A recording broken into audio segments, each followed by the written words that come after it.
नमस्कार दोस्तों, different types of flow meter के बारे में डिस्कस कर रहे हैं।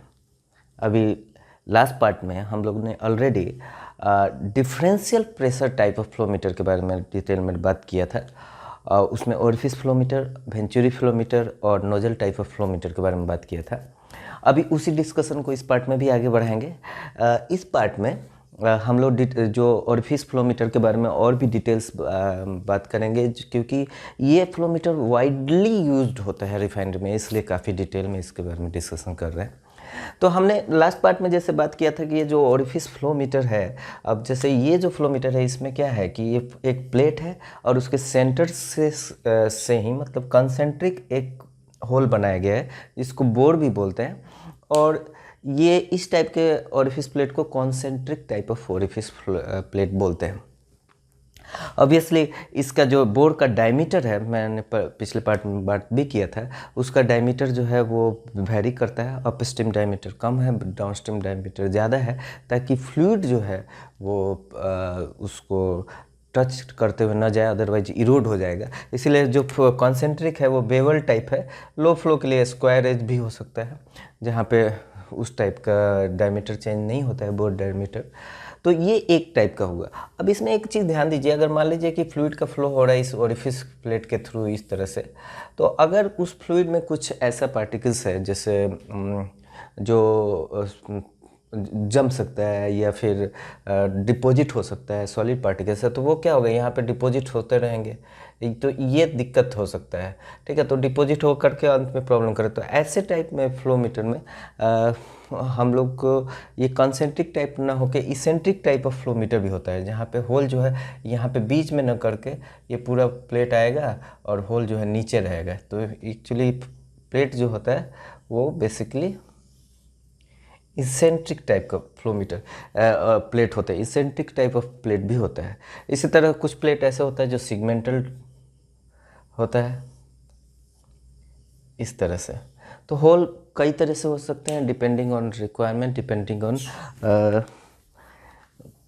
पर्पस। अब यहाँ पे एक और पॉइंट आप ध्यान दीजिए, अगर मान लीजिए कि कोई लिक्विड का फ्लो हो रहा है और इस ओरिफिस, नॉर्मल ओरिफिस प्लेट जो वाइडली यूज होता है, वो कॉन्सेंट्रिक टाइप ही वाइडली यूज होता है, तो उसी के बारे में अपना डिस्कशन आगे बढ़ाते हैं। तो मान लीजिए कि ये प्लेट था concentric bevel type of orifice plate था, मोस्टली यही यूज होता है रिफाइनरी में। तो अब मान लीजिए कि यहाँ पे एक चीज़ ध्यान दीजिए, मान लीजिए लिक्विड का फ्लो हो रहा है, लिक्विड का फ्लो हो रहा है, तो लिक्विड में कुछ अगर वेपर बबल्स आए हैं, तो वेपर तो जनरली बबल्स ऊपर रहने के टेंडेंसी होते हैं, वो क्या होगा, यहाँ पे इकट्ठा होते चले जाएंगे, क्योंकि यहाँ पे आगे जाने का रास्ता ही नहीं है, यहाँ पे ऑब्स्ट्रक्शन है। तो इसलिए कई बार क्या होता है कि कंसेंट्रिक ओरिफिस प्लेट में भी ना ओरिफिस बोर्ड के ऊपर भी एक वेंट होल रहता है, जब लिक्विड फ्लो के केस में। और अगर गैसेस का फ्लो है तो गैसेस के केस में हो सकता है कि कुछ लिक्विड ड्रॉपलेट भी कैरी होकर आ गया, वो नीचे आके इकट्ठा होता रहेगा, तो इसलिए उसमें ड्रेन होल रहता है। तो लिक्विड के केस में कंसेंट्रिक ओरिफिस प्लेट में एक वेंट होल रहता है, उसी तरह गैसेस के केस में कंसेंट्रिक ओरिफिस प्लेट में एक ड्रेन होल भी रहता है। तो ये एक थोड़ा सा मतलब ओवरव्यू दे दिया different type of orifice plate के बारे में। अब हम बात करेंगे ओरिफिस प्लेट का जो इंस्टॉलेशन रहता है, उसके बाद जो ट्रांसमीटर और प्लेट के बीच में जो कनेक्शन होता है, जिसको इम्पल्स लाइन होता है, तो उसका इम्पल्स लाइन का कॉन्फ़िगरेशन कैसे होता है, उसके बारे में हम लोग बात करेंगे।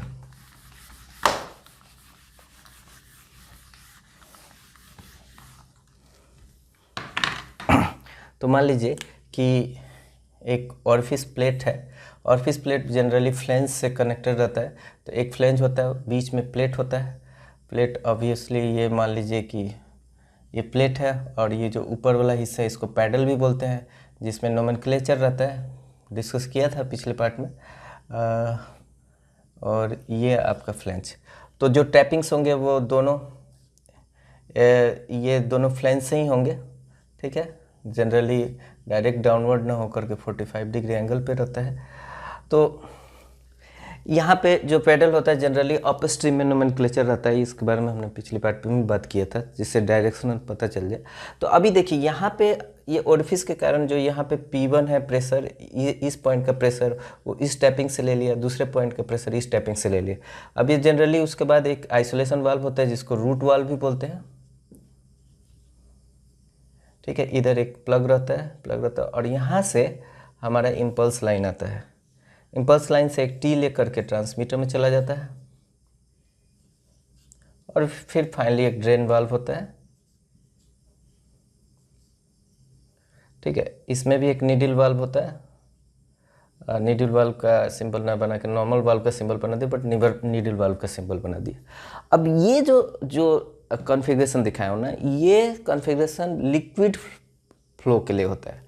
अब रीज़न क्या है ना कि देखिए एक्चुअली जो ओरिफिस प्लेट में जो फ्लो कैलकुलेट करने के लिए यहाँ का प्रेशर P1 और यहाँ का प्रेशर P2, ये दोनों का जो डिफरेंस है वो मेजर करना चाहिए। बट यहाँ पे ट्रांसमीटर तो बहुत नीचे है, तो इस पॉइंट पे जो ट्रांसमीटर जो प्रेशर मेजर करेगा वो P1 प्लस ρgh, ये जो हाइट के कारण वो मेजर करेगा। उसी तरह यहाँ पे सिमिलरली P2 प्लस ρgh, चूँकि ρgh सेम है तो डिफरेंशियल प्रेशर सेम ही रहेगा। लेकिन अगर मान लीजिए लिक्विड है, ठीक है, लिक्विड के केस में अगर कुछ मान लीजिए लिक्विड के केस में अगर कुछ वेपर बबल्स है, वो अगर इम्पल्स लाइन में आ गया तो वो फिर प्रेशर वो ρgh सेम नहीं रहेगा। वेपर का डेंसिटी कम, मतलब डेंसिटी जो है वो काफ़ी कम होता है कंपेयर टू लिक्विड के डेंसिटी में। इसीलिए अगर लिक्विड का फ्लो हो रहा है तो जो इम्पल्स लाइन होता है ना और ट्रांसमीटर होता है वो ओरिफिस प्लेट के नीचे रहता है, यानी ओरिफिस फ्लोमीटर के नीचे रहता है। लेकिन अगर गैस का फ्लो हो रहा है ना, तो गैस के फ्लो में क्या होता है, इम्पल्स लाइन ऊपर होता है और ट्रांसमीटर भी ऊपर होता है, ठीक है। ये बहुत ध्यान देने वाली चीज़ है, तो उसी से आपको पता भी चल जाएगा कि, और फिर उसके बाद वेंटिंग के लिए भी रहता है, जैसे यहाँ पे ड्रेनिंग के लिए उसी तरह ये रहता है। रीज़न क्या है कि अगर गैस है तो गैस के केस में गैस के केस में अगर कुछ लिक्विड कैरी ओवर हो रहा है या कंडेंसेट कैरी ओवर हो रहा है या लिक्विड बन रहा है, तो वो अगर नीचे से टैपिंग लिया रहेगा तो एक साइड में गैस है, दूसरे साइड में थोड़ा लिक्विड आके वह प्रेशर डिफरेंस को अल्टर कर सकता है। इसीलिए गैस के केस में ट्रांसमीटर ऊपर रहेगा, लिक्विड केस में नीचे रहेगा। अब यहाँ पे इस तरह के कॉन्फ़िगरेशन का एक फ़ायदा और देखिए, अगर ये ट्रांसमीटर ख़राब हुआ तो क्या करोगे, ये रूट वाल्व दोनों आइसोलेट करके, या फिर डायरेक्टली ट्रांसमीटर का आइसोलेशन वाल्व है उसको आइसोलेट करके ट्रांसमीटर चेंज कर सकते हैं, ये काम कर सकते हैं। उसी तरह मान लीजिए ये टैपिंग चोक हो गया तो इस रूट वाल्व को भी आइसोलेट करके ये वाला इम्पल्स लाइन डिचोक कर सकते हैं। टैपिंग चोक हो गया तो यहाँ से इस वाल्व को खोल के यहाँ से हाइड्रोजेटिंग कर सकते हैं। तो इस तरह से काफ़ी मेंटेनेंस काफ़ी ईजी है, इसमें बहुत तरह का ऑप्शन अवेलेबल है। तो अब इसमें जो इम्पल्स लाइन का कॉन्फ़िगरेशन है वो क्या रहा, लिक्विड के केस में इम्पल्स लाइन डाउनवर्ड रहेगा और ट्रांसमीटर नीचे रहेगा, ठीक है। गैस के केस में ट्रांसमीटर ऊपर रहेगा, इम्पल्स लाइन भी ऊपर रहेगा।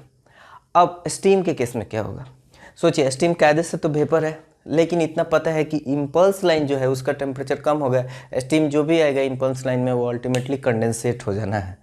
तो इसलिए अगर स्टीम के केस में अगर ऊपर की तरफ रखेंगे तो ऊपर जाकर के कुछ तो कंडेंसेट होगा, फिर डिफरेंशियल प्रेशर गड़बड़ करेगा। तो इसलिए स्टीम के केस में भी जो इम्पल्स लाइन होता है वो नीचे ही होता है, बीच में एक कंडेंसेट पॉट भी दे दिया रहता है ताकि कंडेंसेट हो जाए और उसके बाद जो दोनों इम्पल्स लाइन में वो पूरा लिक्विड ही भरा, यानी पानी ही भरा रहेगा। अब एक्यूरेट डेल्टा पी एक्यूरेट रहे, इसके लिए कंडेंसेट पॉट का हाइट सेम होना चाहिए, ठीक है। तो अब आप समझ गए बात को। जनरली इस तरह के स्टीम मेजरमेंट में तो पहले से ही कंडेंसेट पॉट के आगे पहले से ही इम्पल्स लाइन में पानी भर देते हैं, तो दोनों में पानी भर दिया तो इसका प्रेशर डेवलप सेम हो गया। अब जो एक्चुअल प्रेशर डिफरेंस है वही मेजर करेगा।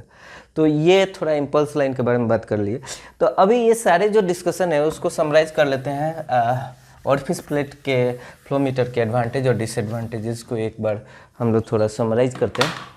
तो फ़ायदा क्या है, लो कॉस्ट है, बहुत आसानी से दो फ्लेंज है उसके बीच में एक ब्लेड घुसा दिए, कुछ है नहीं।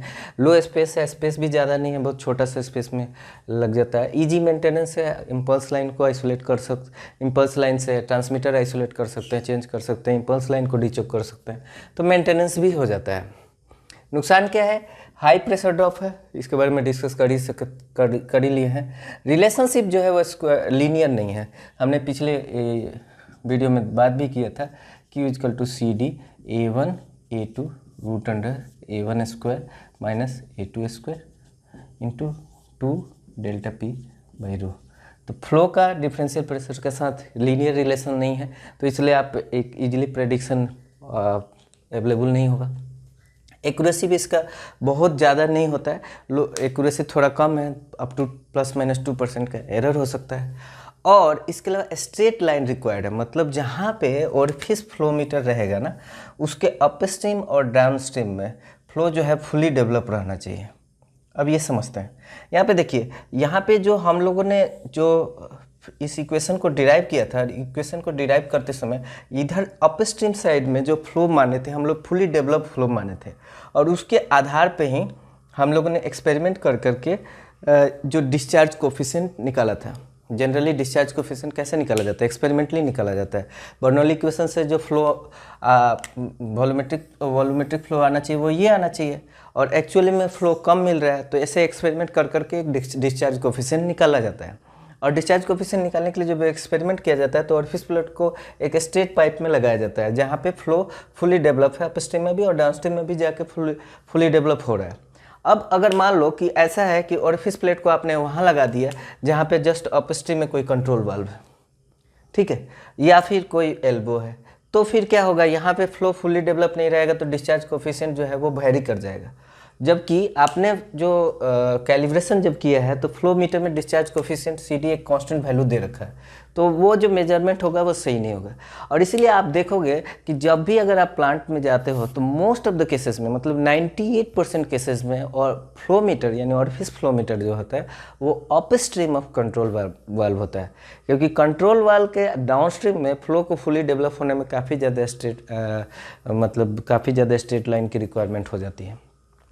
हालांकि कहीं कहीं केसेस में जहाँ पे फ्लो फुली आसानी से डेवलप हो जाएगा वहाँ पे डाउनस्ट्रीम में भी देते हैं, बट 98% 99% केसेस में ऐसा नहीं होता है।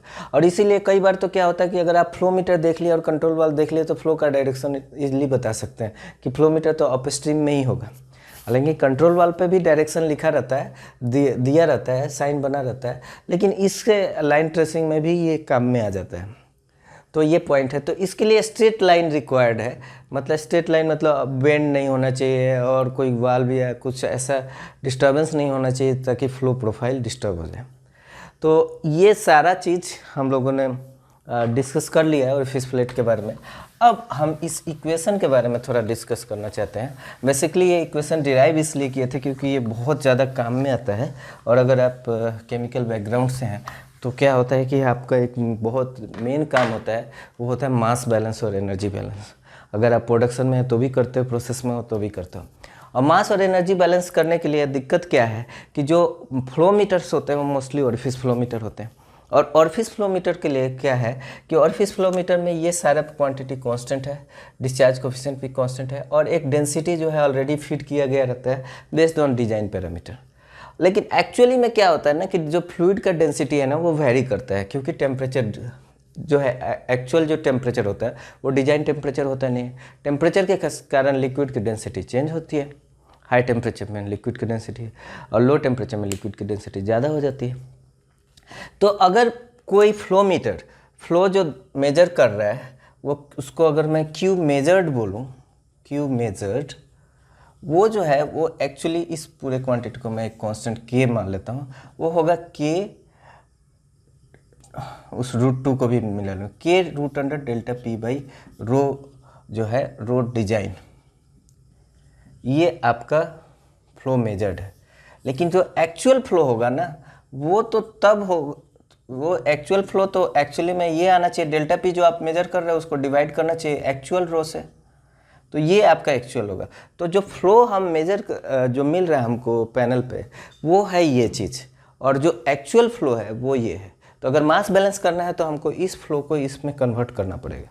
तो इसलिए हम लोग को इक्वेशन मतलब एक फार्मूला बना करके और फिर हम लोग उस फ्लो को कन्वर्ट करते हैं, तब जाके मास बैलेंस हो पाता है सही से।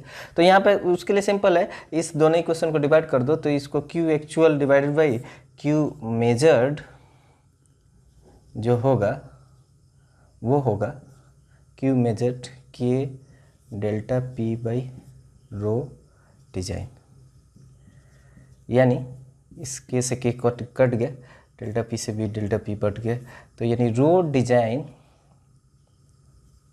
By rho actual into Q measure. तो ये आपका क्यू एक्चुअल आ गया।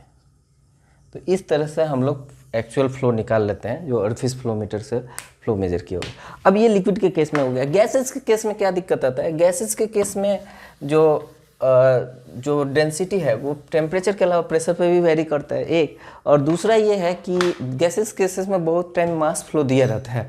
तो अब मास फ्लो दिया रहता है तो मतलब एक्चुअली मास फ्लो जो मेजर्ड है वो actually density design time Q measured, यही होगा।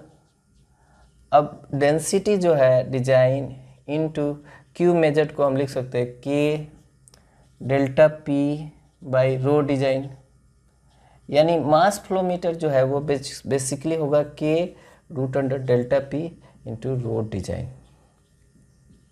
ये होगा आपका मास फ्लो मेजर्ड। और अगर आपको एक्चुअल वैल्यू निकालना है कि यानी कंपनसेट करना है, टेम्परेचर और प्रेशर कंपनसेट करके एक्चुअल अगर निकालना है, तो मास फ्लो एक्चुअल जो होगा वो होगा के root under delta P into rho actual, ठीक है। और वही डिवाइड कर दीजिए, तो mass actual mass flow divided by mass measured is equal to root under actual by root under design. और इसको फिर हम इधर लेके चले जाएंगे तो मास मेजर्ड। तो ये आ गया। अब यहाँ पे जो ये डेंसिटी जो होता है गैसेस के केसेस में वो हम कैलकुलेट कर सकते हैं P V equal to N R T से। तो अगर मैं P V equal to Z N R T लिखूँ तो क्या होगा? जेड एन को लिख सकता हूँ molecular weight R T P V, यानी P equal to Z density R T by molecular weight. तो यानी डेंसिटी को मैं लिख सकता हूँ pressure times molecular weight divide by Z R T. तो डेंसिटी जो है प्रेशर और टेम्परेचर के में ये रिलेशन आ जाएगा, और उसको मैं यहाँ पर डायरेक्टली पुट कर दूँ रो एक्चुअल मतलब P actual divided by temperature actual into P design to temperature design into mass flow measured. तो आप देखिए जो कंपनसेट करते हैं तो हम लोग क्या करते हैं, जो एक्चुअल मास जो पैनल पे मास मिल रहा है उसको हम लोग स्क्वायर रूट ऑफ जो एक्चुअल प्रेशर और टेम्परेचर को, और वहाँ पे फ्लो मीटर में जो टेम्परेचर प्रेशर लिया गया उससे यहाँ कंपनसेट करने से हमारा आ जाता है। तो इस तरह से ये दोनों इक्वेशन का बहुत ज़रूरत आता है। ये गैसेस के फ्लो में मोस्टली, एयर के फ्लो में, स्टीम के फ्लो में ही होता है। आप देखना जितने बॉयलर हैं उसमें जो स्टीम का फ्लो होता है वो मास फ्लो दिया रहता है केजी पर आवर में। अब दिक्कत क्या होता है कि जब मैं स्टार्टिंग में ज्वाइन किया था, अब एक बार क्या हुआ कि ऐसे ही एक बॉयलर के थ्रू मास बैलेंस कर रहा था, तो अब ये तो ध्यान ही नहीं जा रहा है कि यहाँ पे भी कंपनसेट करना पड़ेगा, बैलेंस हो नहीं पा रहा था। और ये लग रहा है ये तो केजी पर आवर में है, इसमें क्या हमको प्रेशर और टेम्परेचर का सोचना है कि प्रेशर टेम्परेचर की वजह से चेंज हो गया है। क्योंकि क्या हुआ, बॉयलर का प्रेशर और टेम्परेचर बढ़ाया था तो उसके कारण अब मास बैलेंस हो नहीं रहा था। पर फिर बाद में ध्यान गया कि अरे ये तो एक्चुअली में ये मास फ्लोमीटर नहीं है, ये तो ऑरिफिस फ्लोमीटर है, और उसी को यहाँ पे डेंसिटी से मल्टीप्लाई करके मास फ्लो दे रहा है। और वो डेंसिटी तो एक सर्टेन प्रेशर और टेम्परेचर का लिया गया है। अभी प्रेशर टेम्परेचर चेंज होने के कारण डेंसिटी चेंज हो गई, और इसीलिए जो फ्लो मीटर है वो सही वैल्यू नहीं दिखा रहा है, तो कंपनसेट करना पड़ेगा। तो इसलिए बहुत काम में आता है मास बैलेंस में भी, और ये भी तो काम में आता है। तो ये मुझे लगता है कि ओवरऑल डिस्कशन हम लोगों ने कर लिया है।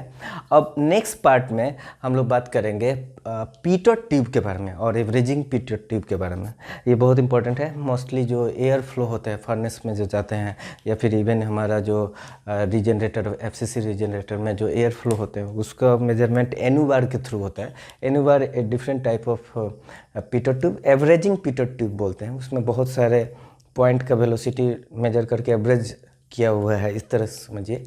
तो उसको यूज करते हैं, उसके बारे में समझेंगे। इसके अलावा वेरिएबल एरिया फ्लो मीटर जो है वो भी almost differential pressure type of flow meter principle पे ही है, बट वहाँ पे डिफरेंशियल प्रेशर डिफरेंशियल जो है वो फिक्स रहता है, एरिया वेरी करता है, इसलिए उसको वेरिएबल एरिया फ्लो मीटर बोलते हैं, रोटा मीटर भी बोलते हैं। तो ये दोनों टाइप ऑफ मीटर के बारे में नेक्स्ट पार्ट में बात करेंगे। वीडियो देखने के लिए धन्यवाद।